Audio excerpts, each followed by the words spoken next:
There is a 55-story, glass-clad monolith towering over Dubai Marina that used to carry a different name in massive gold letters. Engineered to pierce the desert skyline, this 500-foot luxury tower was sold to global investors as the pinnacle of elite offshore living. For years, that name meant guaranteed safety to expats who wired millions in cash deposits. But when the structural warnings began, when the civil lawsuits mounted, and when independent engineering audits came within inches of exposing catastrophic liability, the billionaire whose name defined the facade claimed it was never truly his project. He was just the licensor, the brand, the name on the wall. This tower was a masterclass in modern architectural illusion. Today, the gold letters are gone, the licensing agreement is terminated, and the building operates under an entirely sanitized corporate hotel brand. The luxury nameplate walked away with tens of millions in fees, leaving a trail of shell companies, structural questions, and non-disclosure agreements. If you follow this channel, you understand the mechanism. We watched it happen with automotive brands lending their logos to ultra-luxury penthouses in downtown and Business Bay. The brand lends its prestige, collects a massive premium, and bears zero legal liability for what happens to the foundations on the ground. But what makes this Marina disaster different is that the brand wasn't a supercar manufacturer.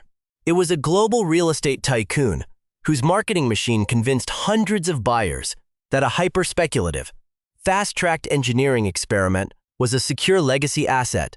The trail of evidence left behind by this project reaches deeper into the physics of extreme desert construction and the dark realities of offshore cash networks than anything we have ever unraveled. Subscribe and hit the notification bell. We cover the luxury towers that local developers would rather you completely forget about. And this is the one they tried hardest to erase from the skyline. To understand how this Marina tower became an engineering nightmare, you have to look at the hyper-accelerated timeline of Dubai's mid-2000s real estate boom. The project was conceived in 2005 by a speculative consortium operating out of luxury suites in downtown Dubai. The primary backers included an offshore investment fund managed by former Soviet bloc financiers and a high-profile local holding company. Together, they struck a deal with a global real estate mogul. He would license his luxury brand name and manage the property, while the developers assumed 100% of the construction and financial risk. In exchange, the brand kingpin took an 18% equity stake without investing a single dollar of his own capital. The site selected was a premium plot right on the edge of the Dubai Marina, situated on heavily modified reclaimed land. From day one, the engineering challenges were severe. The tower's design called for a 55-story, ultra-dense glass structure to be anchored directly into the coastal sand. Ground broke in late 2006, and the frantic push for rapid vertical construction immediately collided with physical reality. While excavating the deep foundation, backhoes struck unstable, highly pressurized coastal water tables. Instead of halting construction to rethink the dewatering and piling strategy, the developers pushed forward to maintain their aggressive marketing schedule. By 2008, as the concrete core punched past 40 stories, the extreme Arabian Gulf heat began causing rapid thermal expansion in the unshaded structural joints. Compounding this, a critical failure occurred during a massive nighttime concrete pour for a main structural slab. A temporary formwork support buckled under the immense weight, causing a partial collapse that severely injured multiple migrant workers and halted construction for months.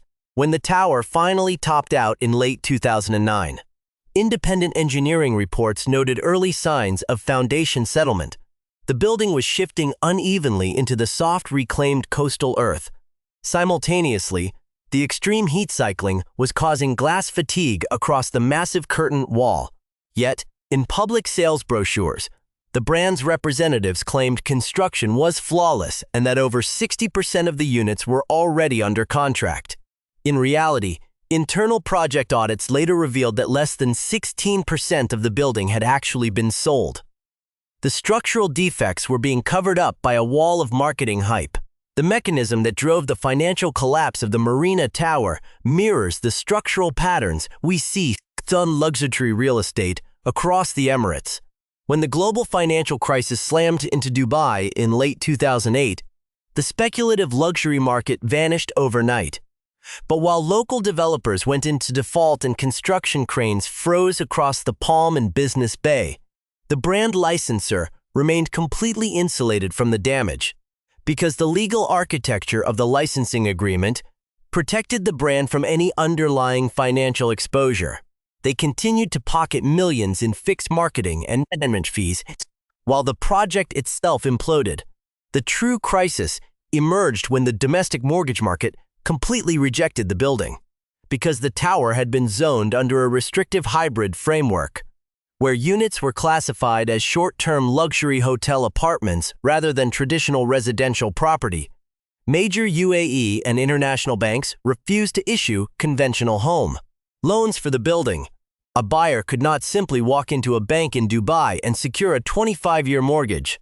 Every single transaction had to be executed entirely in cash, requiring seven-figure sums to be wired upfront, completely eliminated mainstream buyers. To fill the massive financial vacuum and keep the project alive, the developers turned heavily to international offshore networks. The sales pipeline was systematically redirected toward wealthy expatriates, corporate shell entities, and flight capital from Eastern Europe and Central Asia. Tenel sales logs later revealed an astonishing pattern. 77% of the units sold during this crisis period were purchased by anonymous shell companies. These corporate structures were frequently registered in offshore tax havens just days before the funds were transferred.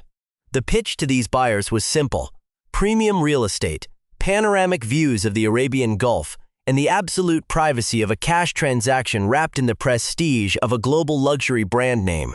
While the brand's public relations team continued to boast about high-profile elite investment, the reality was that the tower had transformed into a vertical safe deposit box for anonymous global capital, all while the physical foundation beneath it continued to silently settle into the sand.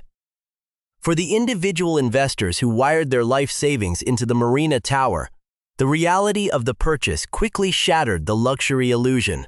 By 2010, the global economic slowdown had completely frozen the secondary market. Early buyers, realizing they had paid hyperinflated premium prices based on completely fabricated sales statistics, desperately tried to claw back their deposits. A coalition of 15 international buyers hired a top-tier corporate law firm in Dubai to file a massive civil suit against the development group and the brand licensing organization. The legal filings laid bare a shocking pattern of corporate deception. The lawsuit alleged that buyers were aggressively induced into signing contracts through direct misrepresentations by the brand's executive representatives, who had publicly stated the building was almost entirely sold out. Internal project communications, later subpoenaed during the legal battle, showed the exact opposite. Executives were privately panicking over the lack of legitimate buyers while publicly fabricating a frenzy of demand to trap unsuspecting investors. As the civil case gained momentum, the structural flaw of the tower began to visibly manifest. Elite expatriate tenants who had moved into the initial completed units began reporting severe plumbing failures, persistent leaks originating from fault structural joints, and deep structural groans during high wind days, a direct result of glass fatigue and uneven foundation settlement in the reclaimed land. The extreme summer heat only accelerated the damage, causing the glass curtain wall to warp and lose its thermal seals. The legal pressure reached a boiling point in late 2011. Corporate investigators had compiled an explicit trail of internal emails proving that the brand's highest-level executives had actively approved and directed the distribution of falsified sales numbers. A catastrophic fraud judgment seemed completely unavoidable. Then, at the moment of maximum legal vulnerability, the entire dispute vanished behind closed doors. A confidential multi-million-dollar settlement was rapidly orchestrated. The brand organization, while refusing to admit any corporate wrongdoing, agreed to refund an unprecedented 90% of the plaintiff's cash deposits. In exchange, the buyers were forced to sign a draconian, airtight, non-disclosure agreement. They were legally barred from ever speaking to the press, discussing the structural integrity of the building, or revealing the financial mechanics of the fraud. The systemic cover-up was complete. By 2017, the toxic combination of structural defects, unresolved legal friction, and shifting global politics forced a complete erasure of the tower's identity. Real estate investment firms that had quietly seized control of the distressed asset through foreclosure finalized the decoupling. The licensing agreement was terminated. The massive gold letters were stripped from the glass facade, replaced overnight by the logo of a sanitized corporate hospitality group. The brand that had pocketed millions from every sales brochure and cocktail napkin walked away completely unscathed, repeating the same corporate defense. What happened on the ground was never their problem.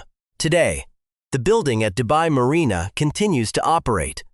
Tourists book high-floor suites, entirely unaware of the engineering vulnerabilities baked into the concrete. The structural realities of extreme desert skyscrapers, however, cannot be silenced by a corporate rebrand. The uneven foundation settlement on reclaimed coastal land remains an active engineering challenge. The glass fatigue, caused by years of intense heat expansion, continues to degrade the envelope, and the hidden leaks locked within the plumbing infrastructure require constant, aggressive maintenance just to keep the tower operational. The anonymous shell companies that purchase 77% of the tower's footprint still hold those hard assets in the shadows, their beneficial owners completely obscured from global regulation. The early investors who accepted the 90% refund are legally bound to silence, unable to warn the market about the mechanism that trapped them. The story of this Marina tower is not unique. It is the ultimate blueprint for modern luxury real estate liability insulation. The gold letters are likely sitting in a regional industrial landfill, but the legal and structural precedent remains active across the skyline. The brand collected the fees, the lawyers secured the non-disclosure agreements, and the tower continues to settle silently into the desert sand.